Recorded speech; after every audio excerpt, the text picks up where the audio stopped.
आणि साधना अशी दोन गोष्टी आपण नेहमी ऐकत असतो. साधक म्हटल्यानंतर जो साधना करतो तो साधक असाही एक अर्थ लावला जातो. साधना असं ज्या वेळेला आपण म्हणतो त्यावेळेला दिव्यत्वाचं अखंड स्मरण किंवा आपलं संपूर्ण जीवन दिव्यत्वाच्या स्मरणातून जगण्यासाठी जी प्रक्रिया आपण करायची असते, की जे प्रयत्न आपण करायचे असते, की जी प्रोसेस असते, त्या प्रोसेसला साधना म्हणतात. म्हणून जो साधना करतो तो साधक सतत दिव्यत्वाच्या स्मरणात राहण्याचा प्रथम प्रयत्न करावा लागतो. आपोआप आपण देवाचं स्मरण अखंड करू असं होणं कठीण का? कारण पहिला म्हणजे दिव्यत्वाचं स्मरण म्हणजे नेमकं कळत नाही. आपण परंपरेने देवाचं स्मरण करण्याचा प्रयत्न करतो. म्हणजे कोणी कृष्णाचं म्हणा, कोणी रामाचं म्हणा, कारण की निराळ्या अंगाने स्मरण, देवदेवतांचे स्मरण. आता नवरात्रीच्या वेळेला सगळ्या देवींचं स्मरण, आणि असं स्मरण करणं म्हणजे फक्त त्या मूर्तीचं स्मरण करून किंवा त्या रूपाचं स्मरण करून तेवढ्यापुरती पूजा अर्चा करणं, एवढ्यापुरती सर्वसाधारण माणसाचं स्मरण म्हणजे स्मरण तिथपर्यंत असतं. पण खऱ्या अर्थाने आपलं संपूर्ण जीवन हे दिव्य स्वरूपाचं जीवन आहे. म्हणजे दिव्य स्वरूपातून आपण जन्माला आलेलो आहोत. या दिव्य स्वरूपातून आपलं जीवन आपल्याला जगायचंय आणि ह्या दिव्य स्वरूपातच ह्या जीवनाचं जीवन विलीन होणार आहे. हे सतत आपल्याला स्मरण असणं, आणि हे सतत स्मरण करण्यासाठी देवाचं स्मरण करायचं असतं. हे दिव्यत्व स्मरण का करायचं? एक प्रश्न आपल्याला पडले पाहिजेत, की आपण देवाचं स्मरण करा किंवा कोणी म्हणा कोणतरी राम नाम घ्या किंवा एक नाम जप करा, असं सगळं का करायचं असतं? तर ते एवढ्यासाठीच करायचंय की त्याच्यातून आपल्याला आपलं जीवन हे दिव्यत्वातून निर्माण झालेलं आहे हे लक्षात घेण्यासाठी करायचं.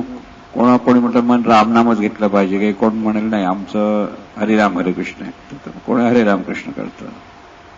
अरे ह्या शब्दांमध्ये तिथे गुंतायचं नाहीये.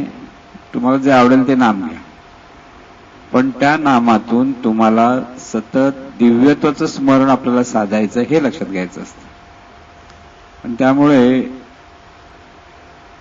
कोणी कोणतंही नाव घेतलं म्हणजे नाम घेतलं, पण त्या नामातून त्याच्या ठिकाणी दिव्यत्वाचं स्मरण असलं पाहिजे, हे महत्त्वाचं लक्षात घेता आलं पाहिजे. आणि म्हणून संत त्यासाठीच म्हणतात की राम नाम सब कोई कहे, ठग ठाकुर और चोर, जिस नाम से ध्रुव और प्रहलाद तरे, वो नाम कुछ और. हे और नाम असं ज्याला आपण म्हणतो तेव्हा और नाम म्हणजे काय? त्या दिव्यत्वाचं स्मरण साधण्यासाठी ते नाम हे एक साधन आहे. आणि ते साधन एवढ्यापुरतीच आहे की तुम्हाला दिव्यत्वाचं स्मरण झालं पाहिजे सतत. आता इथे दिव्यत्वाचं स्मरण होणं म्हणजे काय?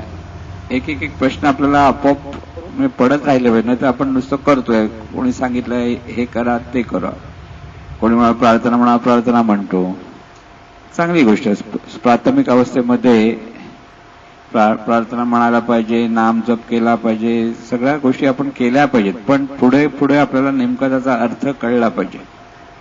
तो अर्थ न करता आपण तेच करत राहिलो की पुढे प्रगती थांबते. आणि म्हणून प्रगती ही कुठे असली पाहिजे की आपल्या हा मनाचा आपल्याला विकास साधता आला पाहिजे. दिव्यत्वाच्या स्मरणातून सर्वत्र दिव्यत्व आहे एका बाजूने स्मरण झालं पाहिजे, दुसऱ्या बाजूने आपलं जीवन दिव्यत्वातून चाललेलं आहे हे दुसरं लक्षात आलं पाहिजे. तिसरी गोष्ट, आपल्या ठिकाणी कोणाही बद्दल द्वेष मत्सर येता कामा नये ही चौथी गोष्ट लक्षात पाहिजे. म्हणजे हे जे दिव्यत्वाचं स्मरण आपण म्हणतो त्यावेळेला तुम्हाला कुठेही पाहिलं रे विश्वची माझे घर, ऐसी मती जयाची स्थिर, किंबहुना चराचर आपणची झालं. की चर आणि अचर हे आपणच आहोत, हे आपणच आहोत असा ह्याचा अर्थ काय, हे सगळं चर अचर सगळं दिव्यत्वातून निर्माण झालेलं आहे हे सतत आपल्याला लक्षात घेता आलं पाहिजे. म्हणून परमेश्वर व्यवस्थित समजला पाहिजे. जोपर्यंत परमेश्वर समजत नाही तोपर्यंत अहंकार दूर जाणार नाही.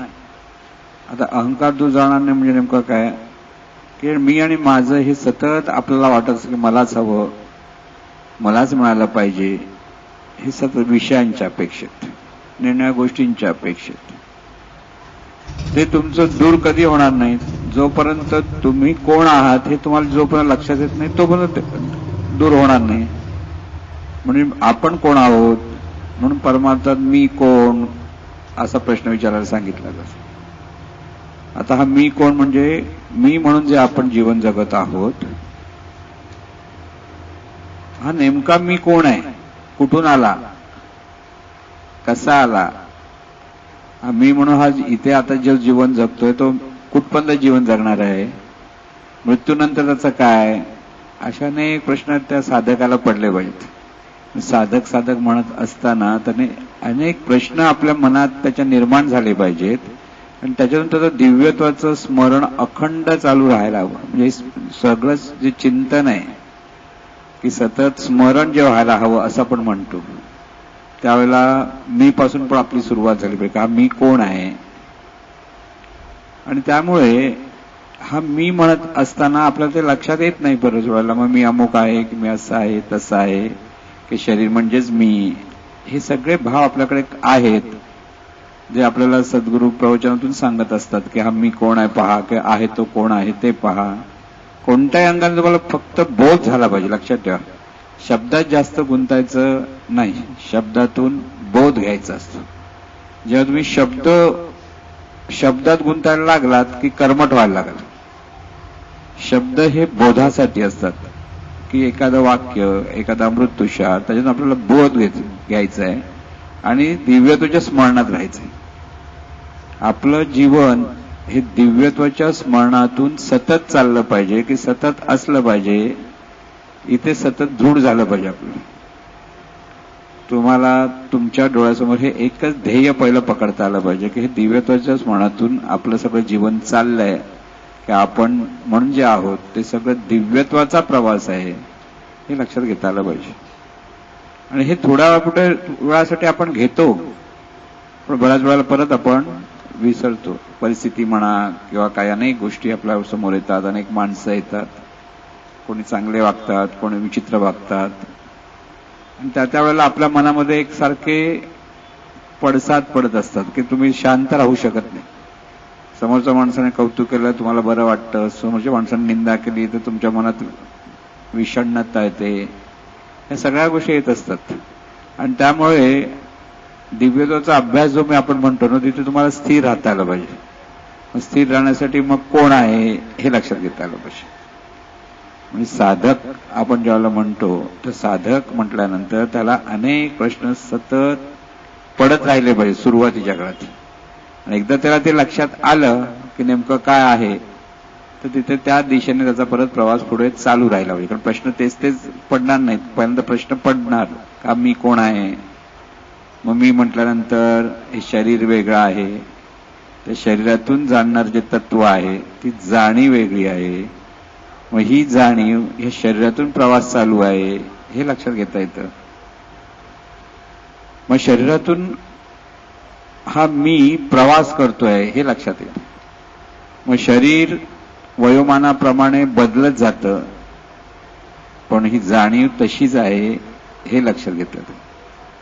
की लहानपणी सुद्धा मीच, तरुण झाला तरी तो मीच असतो आणि वयस्क झाला तरी तो मीच असतो. शरीराप्रमाणे तो म्हणतो की मी लहान आहे, मी एवढ्या वयाचा आहे, की मी तरुण आहे, की मी आता वय झालं असं म्हणत असतो. आणि त्याप्रमाणे हा मी सर्वसाधारणपणे वागतो. म्हणजे आपण सगळेजण कसे वागतो, शरीराशी संबंधित राहून वागत असतो. तुम्ही बघा, तुम्ही जर 40-45 असाल तर आपण आता प्रौढ आहोत हा भाव आपल्याला सतत असतो. पण एखादा 15-16 वर्षाचा किंवा 18 वर्षाचा 20-22 वर्षाचा तरुण असेल, तो काय विचार करतो, मी तरुण आहे. पण हे तरुण काय आहे, शरीर. 40-45 वय कोणाचं झालं, शरीराचं. हा जो मी म्हणून जो प्रवास आहे त्याचं काही ते वय झालेलं नसतं. हे जर तुम्हाला लक्षात आलं तर आपण किती, हा जो मी म्हणणारा किती अलौकिक आहे हे आपल्या लक्षात येईल. हे लक्षात घेण्यासाठी सतत प्रयत्न करायचे असतात की मीचं जे जीवन चाललेलं आहे हे सातत्याने तुम्हाला तिथे लक्ष द्यायचंय. की वय हे शरीराचं होतं, तिथे ते मनाचं म्हणा की जाणीवेचं वय होत नाही. आणि हे जर तुमच्या लक्षात आलं तर तुम्ही कधीच म्हातारे होणार नाहीत. की आता बाबा माझं झालं, आता संपलं आमचं, असं काय म्हणायची गरज नाही. शरीराला कोणताही ज्यावेळेला त्रास होतो तर तिथे त्या त्रासातून मुक्त झालंच पाहिजे. तिथे तो त्रास तसा ठेवायचा असं नाही. पण मन त्याहून वेगळं आहे, की जाणीव ही जी त्याहून वेगळी आहे. हे सतत जेव्हा तुमच्या लक्षात येईल तेव्हा दिव्यतेचा प्रवास म्हणजे नेमका काय लक्षात येईल. आता शरीराच्या अपेक्षेत सतत आपण जेव्हा जीवन जगायला लागतो, तर शरीराला त्रास झाला की शरीराला अशक्तपणा आला की शरीराला असं झालं तसं झालं की ते सगळं कोणाला झालं, मला झालं, मला झालं, मला झालं असं आपण म्हणायला लागतो. आणि म्हणून हा मी कोण आहे, तर ही मी म्हणजे जे तत्व आहे, हे तत्व शरीर रूपाने जन्माला आलं. मी जन्माला आलो असं नव्हे, तर शरीराच्या द्वारे मीचा प्रवास सुरू झाला, त्याला आपण जन्म म्हटलं. ते शरीर जसं जसं वाढत जातं, जसं त्याचं वय होत जातं किंवा जसं जसं त्याला वार्धक्य प्राप्त होतं, त्या मीला वार्धक्य प्राप्त होत नाही, तर शरीराला बाधतं. म्हणून शरीर आणि मी वेगळे आहोत हे जेव्हा लक्षात येईल तेव्हा तुम्ही साधक व्हायला लागता. जोपर्यंत मी म्हणजे शरीर आहे तोपर्यंत तुमचा साधक होण्याच्या दिशेने फक्त प्रवास असेल, प्रयत्न करत असाल. ज्या दिवशी तुमच्या ते लक्षात येईल की मी म्हणणारं जे तत्व आहे ते आणि शरीर हे दोन वेगळ्या गोष्टी आहेत म्हणा, की वेगळे पण आहे त्याच्यात. शरीरातून ह्या मीचा प्रवास चालू आहे हे पुन्हा पुन्हा लक्षात घ्यावं लागतं. की एका दिवसात ते लक्षात आलं तर म्हणून तसंच आपण वागू शकत नाही. परत आपण आपली जी सवय आहे, शरीर म्हणजे मी, या भावानेच आपण जीवन जगायला लागतो. आता एक महत्वाचं याच्यातून लक्षात घेता येतं की हे मी म्हणजे जर जाणीव आहे, की त्याला आपण जाणीव म्हणतो. म्हणजे आपण कोण आहोत, सतत आपण नेहमी मी सांगत असतो की आपण म्हणजे जाणीव आहोत. आणि ह्या शरीरातून ह्या जाणीवेचा प्रवास चालू आहे. आणि ह्या शरीरातून ह्या जाणीवेचा प्रवास चालू आहे. ही जाणीव जन्माला कधी येते, तर ती जन्माला कधी आलं हे माहीत नाही. तिचा मृत्यू कधी आहे हेही माहीत नाही. म्हणून ती अनादी आहे आणि अनंत आहे.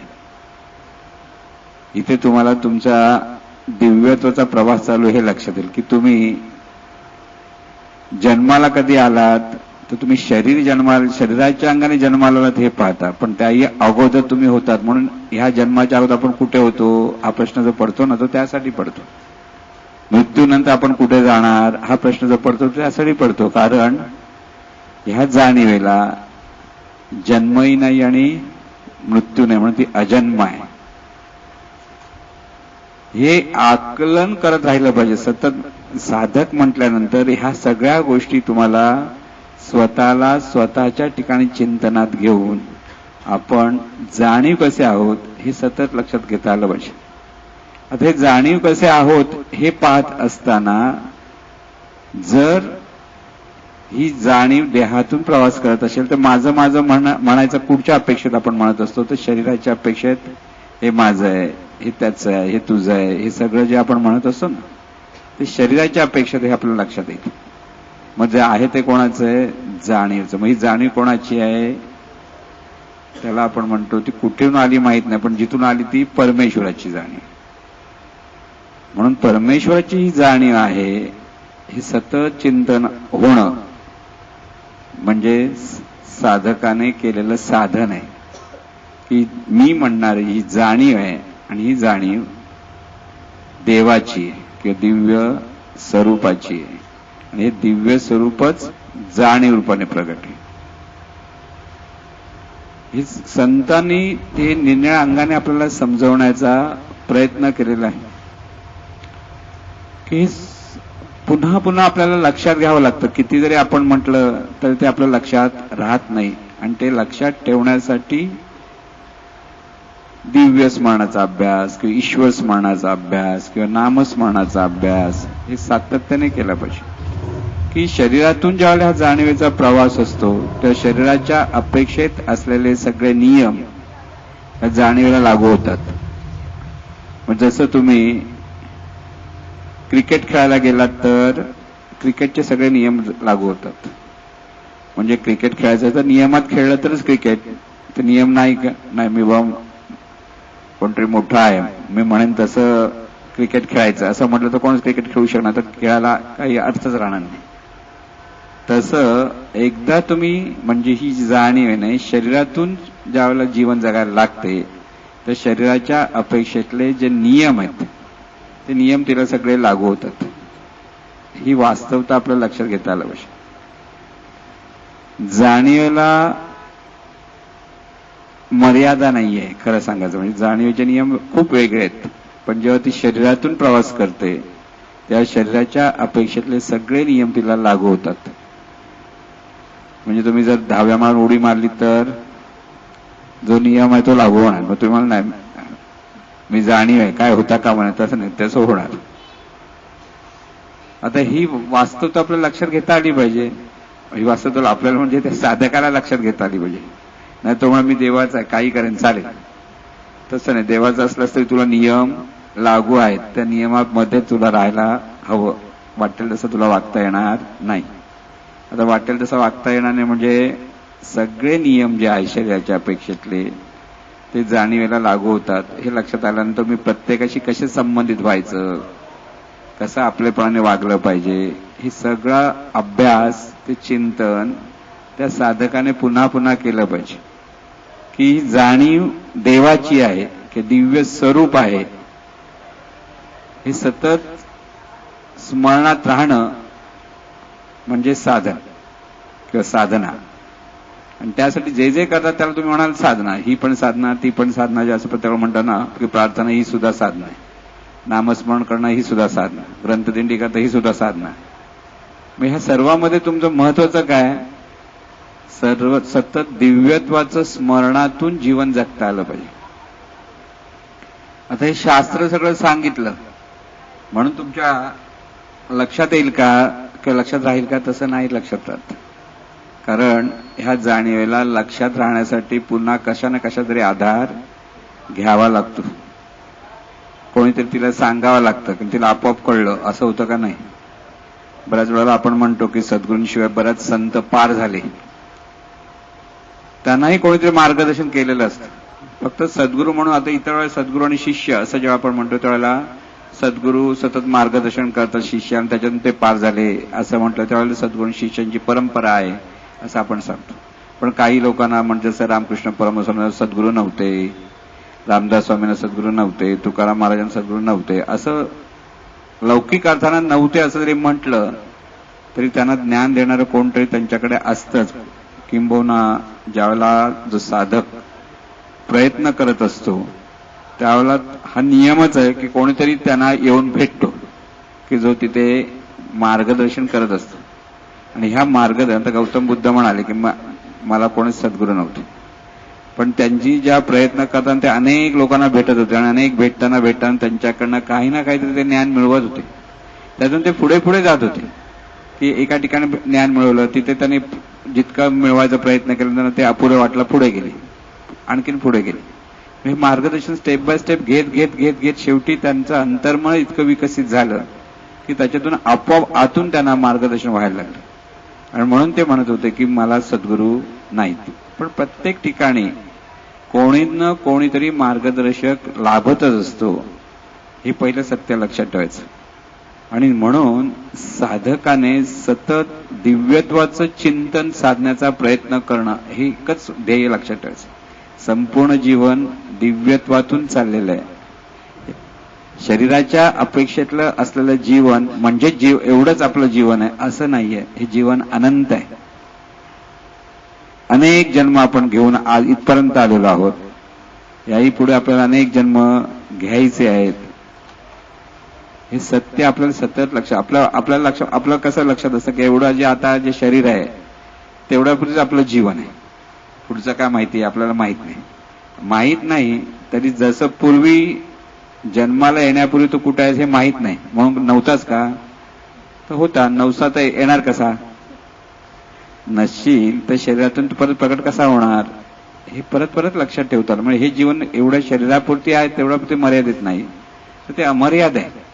आणि म्हणून हा प्रवास आपला सतत चालू आहे. आणि हे सतत चालू असल्यामुळे एखाद्या छोट्या मोठ्या गोष्टीत आपण अडकून पडत नाही. आता नाही तर काय होतं, एवढंच आपलं जीवन.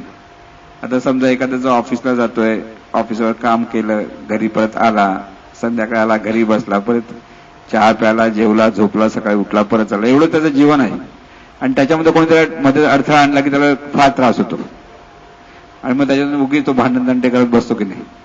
पण तेवढ्यापुरती जीवन नाहीये. त्याचं जीवन किती आहे, त्याच्याही पलीकडे आहे की सतत आपल्याला हे जीवन म्हणून जे म्हणतो त्या जीवनातून आपला दिव्यत्वाचा प्रवास सतत चालू आहे हे लक्षात घेता आलं पाहिजे.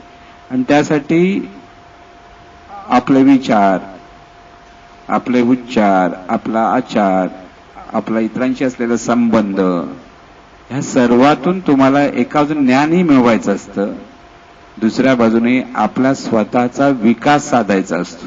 विकास साधायचा म्हणजे प्रत्येकाशी आपले संबंध इतके चांगले झाले पाहिजेत की त्याच्यातून तुमच्यामुळे इतर कोणालाही दुःख होता कामा नये, तुमच्यामुळे तुम्हाला कोणालाही तुम्ही त्रास दिला असं वाटता कामा नये, की जाणीवपूर्वक तुम्ही त्या पद्धतीने वागता कामा नये. सगळ्या साधक म्हणताना जो विकसित होण्याचा जो भाग आहे तो इथे येतो. म्हणून इथे हे सगळं मार्गदर्शन कोणीतरी करावं लागतं.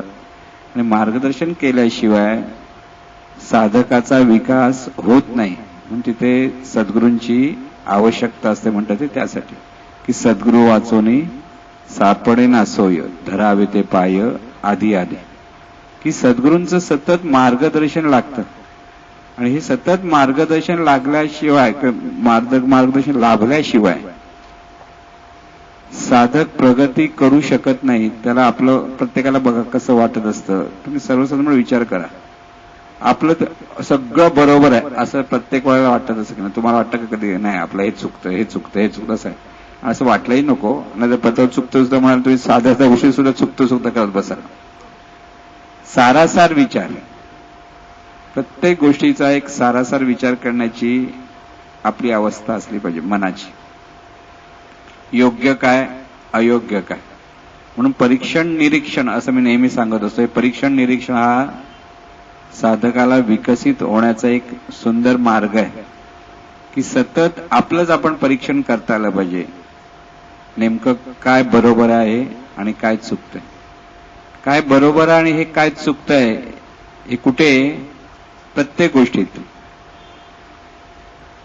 तुमचे तुमच्या मनात येणारा विचार, चांगले येतात वाईट येतात, दोन्ही गोष्टी आपल्याला लक्षात आल्या की वाईट आहेत किंवा चांगले आहेत. तुम्ही इतरांशी बोलता त्यावर तुमच्या ठिकाणी होणारे उच्चार चांगले आहेत की वाईट आहेत, प्रत्येक ठिकाणी तिथे तुमचं लक्ष असलं पाहिजे. आचरण चांगलं आहे का वाईट आहे. उगीच एखाद्याला आपण उडवून टाकतो की नाही, का टोचून बोलतो. सुरुवातीला आपल्याला लक्षात येत नाही आपण टोचून का बोलायचं हा प्रश्नच पडत नाही. वाटतं आपल्याला एखाद्याने हा असं केलं नाही, ह्याला असंच बोललं पाहिजे असं वाटतं, तसं बोलल्याशिवाय आपल्याला बरं वाटत नाही.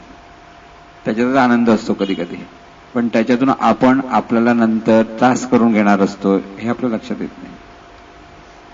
म्हणून निरीक्षण आणि परीक्षण दोन्ही बाजूने आपल्याला आपल्या जीवनाकडे पाहताना सतत चिंतन असलं पाहिजे. दिवसभरामध्ये तुम्ही किती लोकांशी कसे संबंधित झालेला आहात आणि त्या संबंधित होताना तुम्ही तुमच्या ठिकाणी असलेल्या ज्या भावना आहेत, तुमच्या ठिकाणी असलेले जे विचार आहेत, हे योग्य होते की अयोग्य होते हे तुमच्या सतत लक्षात असलं पाहिजे. किंबहुना प्रत्येक क्षणोक्षणी तुम्ही तिथे सावध असले पाहिजेत. परीक्षण निरीक्षण ज्यावेळी तुम्ही सतत करायला लागता तेव्हा काय होतं, हळूहळू इतके सावध व्हायला लागतात की हे चुकलंय हे तुमच्या लक्षात येतं. जर तुमचं लक्ष असेल तर इतर वेळेला तुम्हाला चुकलं तरी कळत नाही, आपलं बरोबरच आहे असं वाटत असतं. पण एकदा तुम्ही परीक्षण निरीक्षण करण्याच्या अंगाने ज्या वेळेला पाहता, म्हणजे खरं म्हणजे त्याला साक्षीभाव म्हणतात. खरं जसं तुमचं दुसऱ्याकडे लक्ष कसं असतं, हा बरोबर वागतोय की चुकीचं वागतोय लक्ष असतं की नाही आपलं. चुकीचा वागला तर आपलं लक्षात जाणं आहे हा चुकीचा वागतोय असं म्हणतो आपण मनात, पण जाऊन सांगायलाच पाहिजे असं नाही, पण कळतं आपल्याला. तसं आपणच आपल्याकडे वेगळेपणाने जर पाहायला लागलो आणि पाहायला लागताना तिथे चुकीचं वागलं की बरोबर वागलंय हे आपल्या लक्षात यायला लागतं. आणि हे जेव्हा लक्षात येतं तेव्हा ती खरी प्रगती असते. चुकलेलं आहे तर चुकलं आणि बरोबर आहे तिथपर्यंत थांबायचं नसतं. परत चुकलं असेल तर बरोबर कसं वागायचं ह्याचं चिंतन पाहिजे. एखाद्या वेळेला चुकून वागणं होईल, कारण तो आपण साधक आहोत, त्यामुळे आपल्याला सतत तो प्रयत्न करायचा असतो. आणि ते प्रयत्न करत असताना बऱ्याच वेळेला आपल्या चुका होऊ शकतात. पण चुकलं म्हणून आपण खूप काही पाप केलं असंही नसतं. उलट चुकलं हे कळलं की पुन्हा योग्य कसं वागायचं हे आपल्या लक्षात आलं पाहिजे. म्हणून परीक्षण निरीक्षण हे खूप महत्वाचं आहे साधकासाठी. त्याचं साधनेकडे किती लक्ष आहे हे त्याने सतत पाहिलं पाहिजे. म्हणजे नुसतं एक बाजूने वागण्याकडे पाहतो आपण, पण तुम्ही सतत दिव्यत्वाच्या स्मरणात आहात की नाही आहात हे सतत तुमच्या लक्षात आलं पाहिजे. हे सतत लक्षात आलं तर तुम्ही ते योग्य मार्गाने जाल, ना तिथे ते लक्ष नसेल तर कधी आपण घसरलो ते आपल्या लक्षात येत नाही. म्हणून पुन्हा पुन्हा पुन्हा पुन्हा सर्व जीवन किंवा सर्वत्र जे दिव्यत्व आहे ह्याचं स्मरण आपल्याला सातत्याने असलं पाहिजे की समोर पाहतो तिथे दिव्यत्व आहे, आणि तू म्हणून जिथे आहेस की मी म्हणून जिथे आहे तिथे दिव्यत्व आहे. इतकं घट्ट झालं पाहिजे की त्याच्यातून विनम्रता सहज आली पाहिजे. दिव्यत्वाच्या स्मरणातून विनम्रता येते. दिव्यत्वाच्या स्मरणातून अभिमान यायला लागला तर मार्ग चुकला. दिव्यत्वाच्या स्मरणातून जर तुम्ही विनम्र असाल, तिथे कृतज्ञ व्हायला लागाल, तिथे तुमच्या ठिकाणी सामंजस्य वृत्ती यायला लागेल, तिथे तुमच्या ठिकाणी सहिष्णुता यायला लागेल, तर तुम्ही योग्य मार्गावर आहात हे लक्षात ठेवा. अमुक एखादा वागला म्हणून मी त्याला तसं वागलं पाहिजे ही सहज प्रेरणा आहे आपल्याकडे. खरं सांगायचं म्हणजे काय, समोरचं मोठे डोळे करून तुमच्याकडे पाहायला लागला, तुम्ही काय करणार, तुम्ही मोठे डोळे करणार, ही सहज भाग असं. म्हणजे तुल्यबळ असाल तर.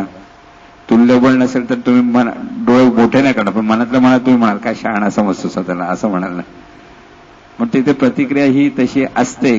क्रिया म्हटली की प्रतिक्रिया ही आपल्याकडे सहज येते, ही प्रकृती आहे आपली. पण समोरच्याने डोळे मोठे केले म्हणजे मी पण डोळे मोठे केलेच पाहिजेत हे काही बरोबर नाही हे कळायला लागलं ती संस्कृती असते. मी समोरचा वेडावाकडा वागला म्हणजे मी पण वेडावाकडा वागला पाहिजे हे सहज आहे, ही प्रकृती आहे खरी. की ऍक्शन आणि रिएक्शन्स इक्वल अँड ऑपोजिट असं म्हणतात ना, तसं झालं. पण विकसित मनाचं स्वभाव काय, समोरचा वेडावाकडा वागला तरी माझ्याकडनं चांगलंच वागलं गेलं पाहिजे, की तिथे वेडावाकडा विचारही येता कामा नये, की वेडावाकडी भावनाही निर्माण होता, कारण तिथे तुम्हाला शांत राहता आलं पाहिजे, तिथे तुमच्याकडनं तिथे चांगला विचार आला पाहिजे. हे जेव्हा यायला लागेल त्यावेळी तुम्ही विकसित झाला म्हणून लक्षात येईल. सर्वांचं भलं व्हावं, सर्वांचं भलं व्हावं ही सवय आपण सतत लावत राहतो ना, की देवा तूच सर्व आहेस आणि सर्वांचं भलं होत आहे. ह्या दोन गोष्टी ज्या आहेत ना, ती खरं म्हणजे मनाला विकसित करण्यासाठी लावलेला मंत्र आहे. मनाला ती सवय लावण्यासाठी घेतलेला तो मंत्र आहे, हे लक्षात ठेवायचं, की देवा तूच सर्व आहे. म्हणजे काय, दिव्यत्व आहे. सर्व म्हटल्यानंतर तिथेही दिव्यत्व आहे, आणि म्हणून दिव्यत्वाच्या स्मरणातून सर्वांचं भलं होत आहे, की भलं होत आहे हा भाव तुमच्याकडे सतत असला पाहिजे. आणि असा ज्यावेळी भाव असतो त्यावेळेला विकसित मनाची ती अवस्था आहे. सुरुवातीला आपल्याला ती अवस्था धरण्यासाठी बऱ्याच वेळेला मनाच्या विरुद्ध ज्यावेळेला गोष्टी घडतात, एखादा कोणत्याही अनेक वेगळ्या वेगळ्या घटनेमध्ये काही माणसं वेडीवाकडी वागतात, तर तुमच्याकडनं ते भलं होत आहे की ह्याचं भलं होऊ दे हा भाग येत नाही, किंवा सवय लागल्यामुळे आपण म्हणतो अरे भलं होऊ दे म्हणतो, आतून म्हणतो ह्याचं कसलं भलं होणार. मग आपण ऍक्शन रिॲक्शन, निसर्गाचे नियम, कर्म सिद्धांत सगळे लक्षात येतं आपल्याला, कशाच्या संदर्भात हा वेडावाकडा वागतो ना, मग असं होणार.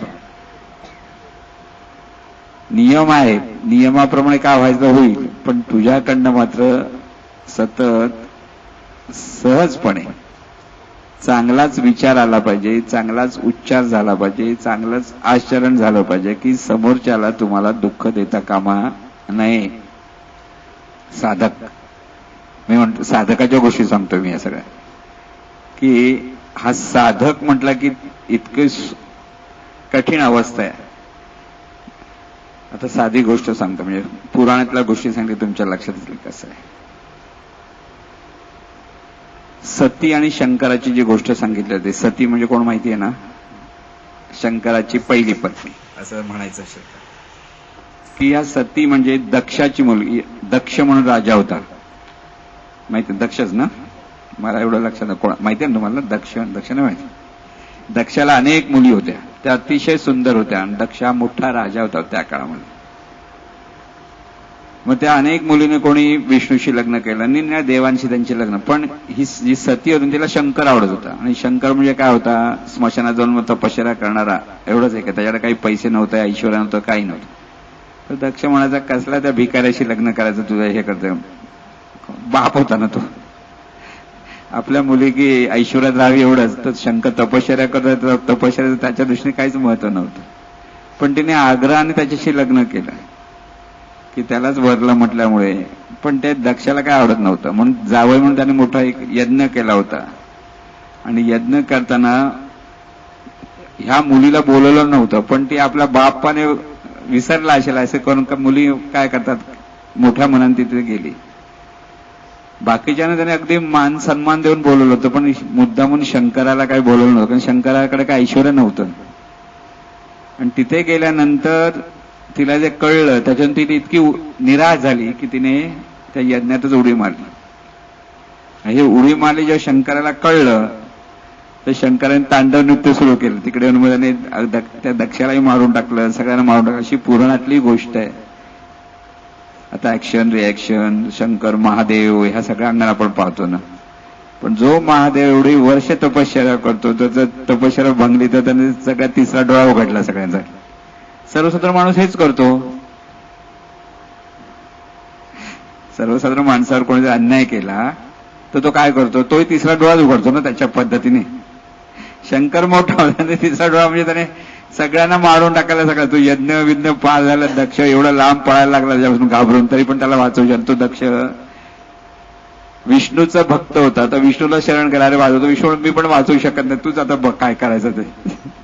शेवटी त्याला मारलं. असं जी गोष्ट आहे पुराण. सती मेली आणि मग नंतर परत ती पार्वती म्हणून जन्माला आली. या पुराणातल्या ज्या गोष्टी आपण वाचतो ना, तिथे मन विकसित होण्याशी संबंधित मी म्हणतो की अन्याय झाला, आणि अन्याय झाल्याबरोबर शंकराने आणि शंकराचे सगळे कोण असतं त्याला काय म्हणतात ते गण. ह्या गणाने सगळं धुमाकूळ घालून टाकलं सगळं. जसं हल्ली एखादा लीडर आणि लीडरच्या आणि धुमाकूळ घालतात की नाही, जरा असं काय झालं की तसंच झालं ते शेवटी. मग इथं विकसित मनाचं काय राहिलं. मग विकसित मन होण्यासाठी किती तपश्चर्या करायला लागते मी तुम्हाला सांगतो. शंकर सतत तपश्चर्याच करत होते. आणि शंकर म्हणजे परमार्थातला पहिला आदिनाथ म्हणतात. सगळ्यात सांगितलं ना, मच्छिंद्रनाथांनी ज्यांच्याकडनं दीक्षा घेतली ते आदिनाथ. मला शंकरांच्या हा जो पुराणातल्या गोष्टी खऱ्यात की कोणतं आपल्याला माहित नाही, कोणी लिहिलेल्या असेल, शंकरांनी असंच केलं असंही वाटत नाही. पण मनाचा विकास अशा अंगाने आपल्याला तुम्हाला प्रतिक्रिया तुमच्याकडनं चांगलीच झाली पाहिजे, इतकं मन आपलं विकसित झालं पाहिजे. सांगायचा उद्देश काय या गोष्टीतून, साधक म्हटल्यानंतर तुमच्या मनामध्ये ज्या वेळेला अनिष्ट विचार येत आहेत तेव्हा तुम्हाला सावध राहता आलं पाहिजे. तिथे सतत पटकन तिथे कोणाला शरण जायचं, सद्गुरूंना शरण जाता आलं पाहिजे. कारण तिथे तुम्हाला तळमळ लागली, अरे एवढं करून माझ्या मनात विचार कसा आला असा. इथे सावध. परीक्षण निरीक्षण आपण म्हणतो ना, की या छोट्या छोट्या गोष्टी आहेत. आपण छोट्या छोट्या गोष्टीमध्ये इतकं आपल्या डोक्यामध्ये राग घालून घेतो बऱ्याच वेळेला. तसं बघायला लागलं तर काही खूप मोठ्या नसतात काही गोष्टी. कोणतरी असं बोलला, कोणतरी तसं वागलं, कोणतरी हे केलं, तेवढ्यापुरती असतं. पण ती वेळ गेल्यानंतर त्या गोष्टीला काहीच महत्व नसतं. बघा तुम्ही एखाद्या घटनेमध्ये तुम्ही तीच गोष्ट एवढी मोठी करून बघत असता, पण आणखीन 5-6 महिने जाऊ देत आणि तीच गोष्ट तुम्हाला विचारलं, तुम्ही असं उडवून टाकलं, उगीच आपण असं केलं. ती गोष्ट त्यावेळेला एवढी मोठी वाटत असते, तीच काही दिवसानंतर त्या गोष्टीला काही अर्थही राहिलेला नसतो. मग त्याच वेळेला जर तुम्हाला कळलं की ह्या गोष्टीत एवढा काही मोठा अर्थ नाही, ते पकडून धरलंच पाहिजे असं नाही, तेवढ्यापुरती तुम्हाला शांत राहता आलं पाहिजे. ती तेव्हा तुमची प्रतिक्रिया जर शांतीची असेल तर तुम्ही विकसित झालात म्हणून समजावे. कारण प्रत्येक वेळेला देवाचं स्मरण केलं तर देवाच्या स्मरणाचा आपल्या मनावरती काय परिणाम झालाय हे लक्षात घ्यायचं असतं. याला म्हणतात साधक. सतत प्रत्येक क्षणोक्षणीत मनात वेगळे वेगळे विचार येत असतात. कोणाबद्दल रागाचे विचार येतात, कोणाबद्दल आपलेपणाचे विचार येतात. हे प्रत्येक क्षणोक्षणी चालू असतं. एक क्षण फार थोडा वेळ आपण मी म्हटलं ना, फक्त थांबतो कुठे आपण, गाढ झोपेमध्ये. म्हणून परमेश्वराची ती व्यवस्था आहे की सतत क्षणोक्षणी विचाराचं इतकी स्पंदन आपल्याला चालू असतात, निर्माण होत असतात विचार, की तिथे कुठेतरी थांबलं पाहिजे म्हणून तिथे गाढ झोप असते. नाही तर माणूस वेडावून गेला असता. सगळंच विचारच करत बसला, झोप नसती ना तर माणूस वेडावून जाईल. म्हणून ज्या वेळेला तुम्हाला काही समजत नाही ना, तेव्हा डोळे बंद करून तुम्हाला शांत राहण्याची एक अभ्यास केला होता. त्याला म्हणतात ध्यानधारणा. ध्यानधारणा म्हणजे काय, जी गाढ झोपेची अवस्था आहे, त्या गाढ झोपेत जसे तुम्ही निर्विचार होऊन जाता, निवांत होऊन जाता, तसं जागेपणी पण तुम्हाला निवांत होता आलं पाहिजे.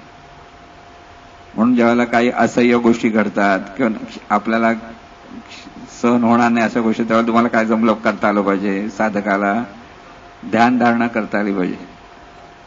की ध्यानधारणा म्हणजे तिथे इतकी श्रद्धा पाहिजे की ध्यानधारणेतून तुम्ही स्थिर होऊ शकता क्षणातच.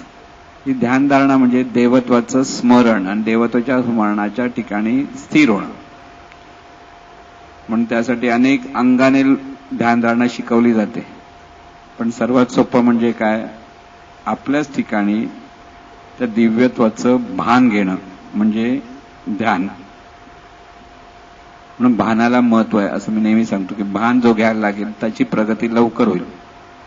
की भान घेत असताना त्या भानाला दिव्यत्वाचं स्मरण जोडणं, की देवा सर्व तुझंच आहे. मग ते हे करत असताना शरीराचं सुरुवातीला भान घ्या. कारण शरीराचं भान ही जाणीव घेते, शरीर घेत नाही. आणि जेव्हा ते भान घेतं तिथे ही जाणीवच असते. म्हणून जाणीवच जाणीवेचं भान घेते. आणि ही जाणीवच जाणीवेचं भान घेताना ती देवाची आहे हा भाव जेव्हा तिथे जोडला जातो तेव्हा ती जाणीव स्थिर होते, शांत होते. आणि त्याला म्हणतात ध्यानधारणा. ध्यानधारणा ही सर्वात सोपा अर्थ हा अशा पद्धतीने समजून घेता आला पाहिजे. म्हणून साधकाला जास्तीत जास्त ध्यानधारणेवरती लक्ष द्यावं लागतं. जितकं जमेल तितकं. सुरुवातीला तिथे कुठे गेलो, काय गेलो, काहीच कळलं नाही तरी ते करत राहायचं. हळूहळू कळेल कुठे गेलो, काय गेलो, हे हळूहळू ते आपल्या आतून लक्षात येईल. कळलं म्हणजे कधी तरी तुमच्या लक्काचे तुम्हाला डोळ्याला दिसणार आहे असं काहीच नाहीये.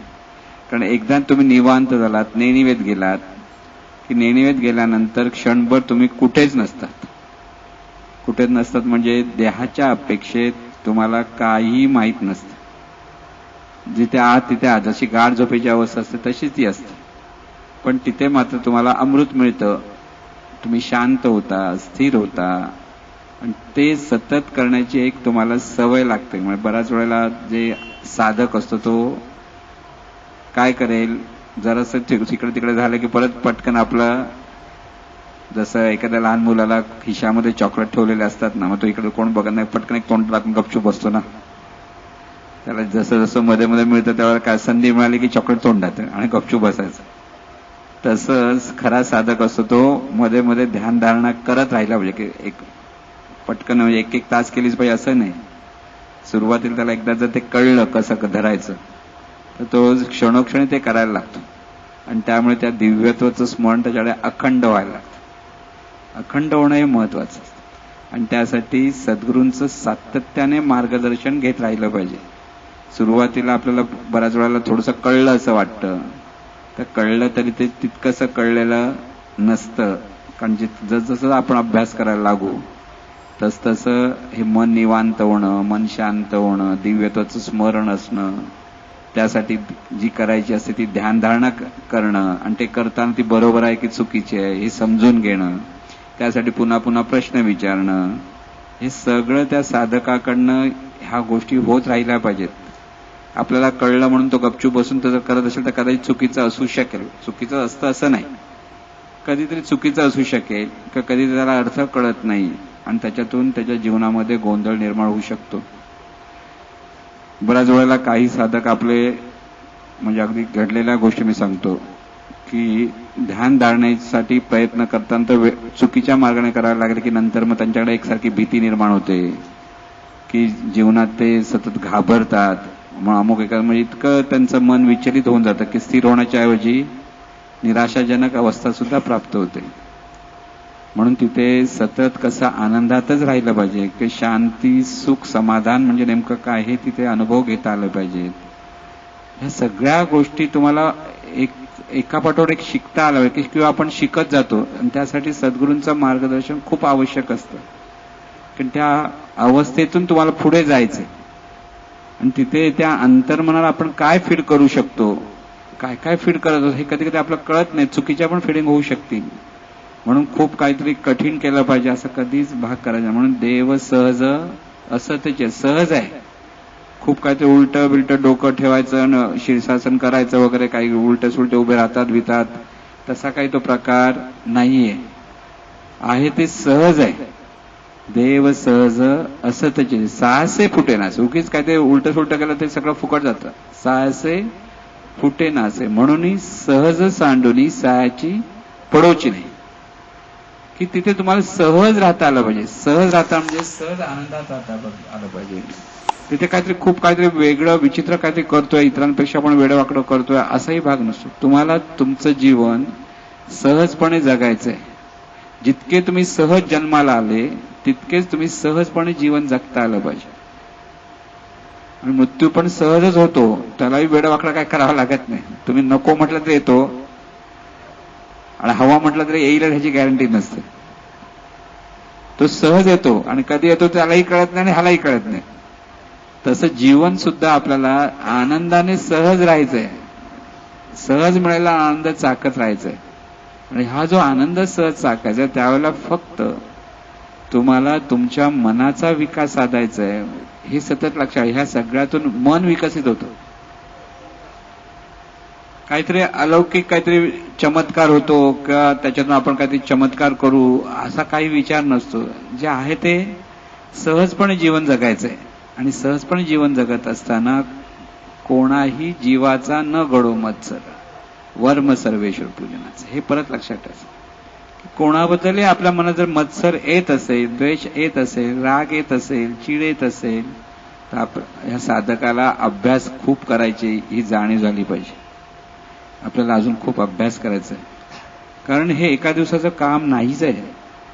हे प्रोसेस आहे. हळूहळू आपल्याला ते शिकायची आहे. आज एक जे शिकलं त्याच्या पुढे पुढे जायचंय. म्हणून परत म्हणून खरा ज्ञानी कोण? ज्याला आपल्याकडचं अज्ञान किती आहे कळतं तो ज्ञानी. आपल्याला सगळं ज्ञान झालं असं ज्याला वाटतं तो तिथेच थांबतो आणि तो अज्ञानाकडे वळतो. ज्ञान अनंत आहे. अमुक एका विशिष्ट अवस्थेत तुम्ही शांत स्थिती राहता, पण दुसरी एखादी घटना घडली तुम्ही कदाचित विचलित होऊ शकाल. तिथे मनासारख्या काही गोष्टी घडतात, काही मनाच्या विरुद्ध घडतात. ह्या सगळ्या गोष्टी. साधी गोष्ट मी तुम्हाला सांगतो. तुमच्या घरात उंदीर आला, येऊ नये पण उंदीर आला तर काय कराल? उंदीर तर नकोय, बरोबर की नाही? मग त्याला प्रार्थना करू शकता, अरे बाबा जा तू, असं म्हणून तो जातो का? नाही जातो. मग त्याला पकडू शकता का? पकडायला बघा, प्रयत्न करा. जवळ आला तरी तुमचे हात जाणार नाही, जेवढे असं करत बसायला तो उड्या मारत जातो. त्यावर तुमची मनाची अवस्था बघा कशी होते. उंदीर काय मोठा म्हणजे वाघ नव्हे की वाघ समोर आला की घाबरायला पाहिजे, पण उंदराला पण आपण घाबरतोच ना तसं, किंवा पटकन अंगाला पड लागलं तर आपलं किळस येते वगैरे. तिथे तुमचं मन स्थिर कसं राहणार? तिथे पण मन स्थिर झालं पाहिजे ना. मी साधी गोष्ट मी सांगतो, तो तिथे मन स्थिर झालं पाहिजे. अरे बाबा आला तर आला, तोही उंदीर आणि तू माणूस आहेस हे तरी लक्षात ठेव ना. तो तुला घाबरतोय, तू त्याला घाबरतोय, एवढंच आहे प्रकार.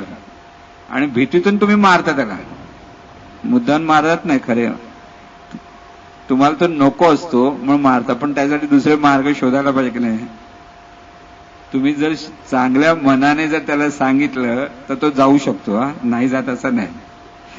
बघा तुम्ही प्रयोग करा. पहिला उंदीर येऊच नाही म्हणून विचार करा. उंदीर म्हटलं की आपोआप येतो तो. तुम्ही विचार केला की तो येतोच. मग म्हणजे जाताना नेहमी तो दरवाजा बंद करा असं म्हणतो. काही लोक वर्ष उघडे ठेवून जातात. आणि आम्ही जर विचार करायला उंदीर येतो तो येतोच तो, म्हणून म्हटलं येऊ नये.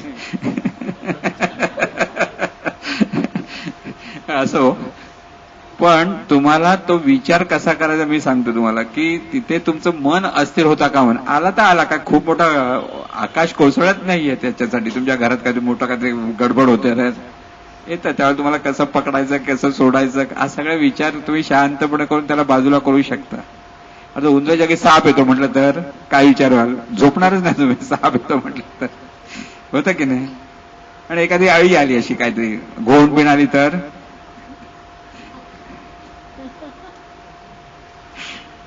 आता ती घोण बिचारी एवढीशी असते आणि तुमचा जीव एवढा मोठा, तुमचं शरीर एवढा, तिच्या तुमचं बोट एवढा तिचा आकार असतो की नाही.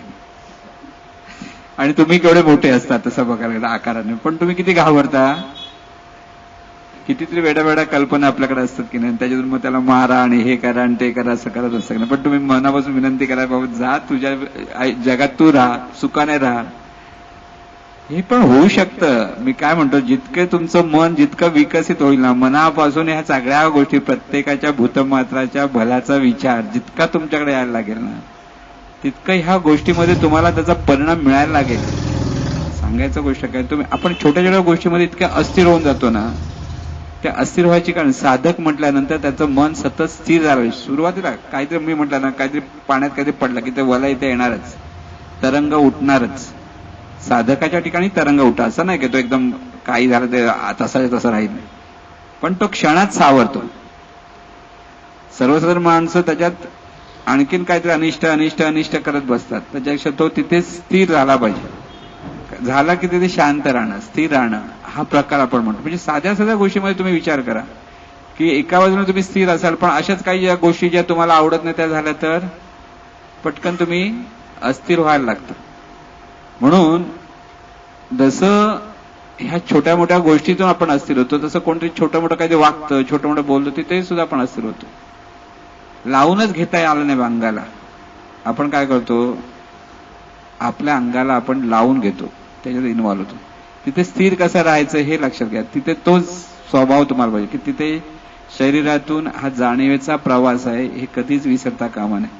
पहिली गोष्ट साधकाने हे लक्षात ठेवलं पाहिजे की हे सगळं जीवन आहे, ती ही जाणीव आहे आणि हे शरीर आहे, आणि ही जाणीव देवाची आहे म्हणून दिव्य आहे. जाणीव दिव्यच आहे, प्रत्येकाच्या ठिकाणी दिव्य जाणीव आहे, कुठे नाही असं नाही. फक्त ते तिथे ज्ञान प्रकट झालं पाहिजे त्या दिव्यत्वाचं. ते ज्ञान प्रकट होत नाही म्हणून गोंधळ आहे. तिथे ती दिव्यत्वाच्या ठिकाणी स्थिर राहत नाही म्हणून गोंधळ आहे. ते जितका अभ्यास करत जाईल तितकं ते दिव्यत्वाच्या ठिकाणी स्थिरता यायला लागेल. म्हणून खूप कोणी मोठा शिकलेला आहे त्यालाच ते प्राप्त होईल तर तसं काही नाही. कोणी काय अजिबात शिकलेलं नाही, त्याला कळत नाही, वाचता येत नाही, बोलता म्हणून त्याला जमणार नाही असंही नाही. जो अभ्यास करेल सद्गुरूंच्या मार्गदर्शनाप्रमाणे त्याप्रमाणे त्याला ते साधत राहायचंय. आपण किती वर्ष सद्गुरूंच्या जवळ आहोत त्यापेक्षा आपल्या मनाचा विकास किती झाला आहे ह्याचं परीक्षण जो करतो तो साधक. सद्गुरूंच्या तुम्ही जवळ असलात म्हणजे तुम्ही पार झालात नव्हे. सद्गुरूंच्या जवळ गेल्यानंतर सद्गुरूंच्या ज्ञानातून तुमच्या मनाचा विकास झाला पाहिजे, आणि तो विकास होणं महत्वाचं आहे. विकास होण्याचं पहिलं लक्षण म्हणजे सर्वांचं भलं व्हावं हा विचार.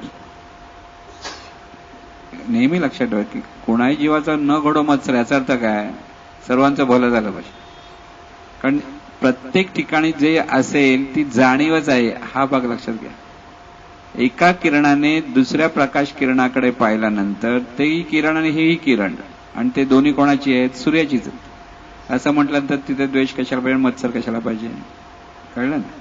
प्रत्येकाला आपलं जीवन जगण्याचा हक्क आहे, अधिकार आहे, त्याने आनंदाने जीवन जगावं हा विचार सतत असला पाहिजे. आणि त्याच्यातून तुम्हाला त्या सूक्ष्मपणे आपला स्वतःचा विकास कसा साधायचा, स्वतःचा म्हणजे त्या जाणीवेचा विकास कसा साधायचा आहे हे चिंतन पुन्हा पुन्हा झालं पाहिजे. आणि हे चिंतन करणं हा एक साधकाचा एक वेगळा भाग येतो जीवनाचा. व्यावहारिक जीवनामध्ये तुम्हाला यशस्वी व्हायचं आहे, करिअर करायचं आहे, खूप पैसे मिळवायचे आहेत, हा एक वेगळा भाग असतो. पण साधकाचा आतून आत्मविकास जर व्हायचा असेल तर त्याला ह्या पद्धतीने सतत चिंतन करावं लागतं, ध्यानधारणेचा अभ्यास करावा लागतो, सतत स्मरणात राहण्याचा अभ्यास करावा लागतो, सतत सद्गुरूंशी कृतज्ञ राहण्याचा अभ्यास करता करता इतरांशी कृतज्ञ राहण्याचा अभ्यास करावा लागतो. एकच गोष्ट नाहीये की एवढं केलं की झालं, नाही. तुम्हाला सर्वांगाने जीवन जगायचं आहे, आणि सर्वांगाने जीवन जगत असताना पुन्हा तो प्रपंच करायचा आहे, परत तिथे पैसे मिळवायचे आहेत, परत संसार करायचा आहे, हे सगळं करायचं आहे. आणि हे सगळं करत असताना एक कर्तव्य धर्म म्हणून तो एका बाजूने करायचा आहे, आणि त्याचबरोबर मनाचा विकास साधायचा सोडायचा नाही. एकाच वेळेला किती गोष्टी करायच्या आहेत, तुम्हाला कसं करणार, प्रयत्न केला तर होणार, कसं करणार विचार करायचा नाही. पाण्यात एकदा उडी मारली की पोहायला लागतो आपण. सुरुवातीला पाणी गटांगळ्या खाल, पण हळूहळू मार्गदर्शक जो असतो म्हणजे जो पोहणारा शिकवतो तो काय करतो, धरतो ना परत गटांगळ्या खाताना की परत तो शिकवतो. तसं हळूहळू आपल्याला ते शिकता येईल. कारण तिथे साधक म्हणजे त्याने मनाचा विकास साधायचा असतो. हे सर्वात महत्वाचं आहे की याच्यातून तुम्हाला मनाचा विकासही साधला पाहिजे, आणि त्याचबरोबर त्या विकसित मनाने संसारही केला पाहिजे, प्रपंचही साधला पाहिजे, सर्व समाजातील सर्व घटकांशी तुमचे चांगले संबंध ठेवता आले पाहिजेत, आणि त्याच्यातून अखंड त्याने आनंदात राहिलं पाहिजे. याच्यातून सगळं काय करायचं आहे, शांत अवस्था, स्थिर अवस्था, समाधानी अवस्था, ह्या सगळ्या मनाच्या अवस्था आहे त्या अवस्थेमध्ये त्यांनी शांतपणे राहता आलं पाहिजे. हे जितकं प्रयत्न जमतं की न जमतं हे परीक्षण निरीक्षण पुन्हा पुन्हा कोणी केलं पाहिजे असं त्यानेच करायचं. शंका कुशंका आली तर मार्गदर्शकाला विचारावं, एवढंच त्याचा अर्थ असतो. आणि हे प्रयत्न प्रत्येकाने केलेच पाहिजेत. म्हणून गेल्या वेळेला पण मी तुम्हाला सांगितलं प्रत्येकाने स्वयंस्मरणाचा अभ्यास केलाच पाहिजे. मग आधी स्वयंस्मरण म्हणू की आधी प्रार्थना म्हणू, दोन्ही म्हण. आधी आणि नंतर काही नसतं. ज्याच्यातून तुला दिव्यत्वाचं स्मरण सतत धरता येईल ते. प्रार्थनेतून पण दिव्यत्वाचं स्मरण धरण्यासाठीच प्रार्थना करायची. लक्षात ठेव, काही जे कराल ते दिव्यत्वाच्या स्मरणासाठी करायचं.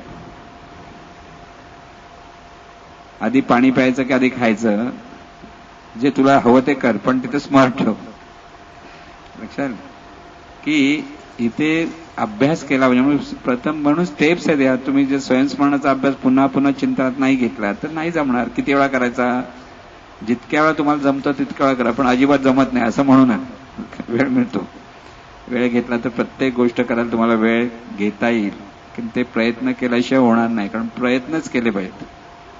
अभ्यासाची सर्वता दुष्कर नाही, म्हणूनही तू मज ठाई आपोआप मिळण्या म्हटलं, अभ्यास मिळ म्हटलं. मज ठाई तुला तुझ्या मी कृपा केली आणि तू मिळणार मला असं नाही. अभ्यास केलास तर कृपा, नाही तर नाही. म्हणून तू मज ठाई अभ्यास मिळ, मला तू अभ्यासानेच प्राप्त हो, हे परत लक्षात असं. म्हणून अभ्यास हा महत्वाचा आहे. प्रयत्न हे महत्वाचे आहेत. नशिबात असेल तर होईल, माझ्याकडे पुण्य भरपूर मिळेल तर होईल असं नाही. प्रयत्न केले की हे सगळं मिळेल. म्हणजे हे प्रत्येकाने साधत राहिलं पाहिजे, म्हणून तो खरा साधक होईल. मग या पद्धतीने सुद्धा तुम्ही चिंतन करा प्रत्येक क्षणोक्षण. सद्गुरुनाथ महाराज की जय. हे ईश्वरा सर्वांना चांगली बुद्धी दे, आरोग्य दे, सर्वांना सुखात ऐश्वर्यात दे, सर्वांचं भलं कर, कल्याण कर, रक्षण कर, आणि तुझे गोड नाम मुखात खंड राहावे. सद्गुरुनाथ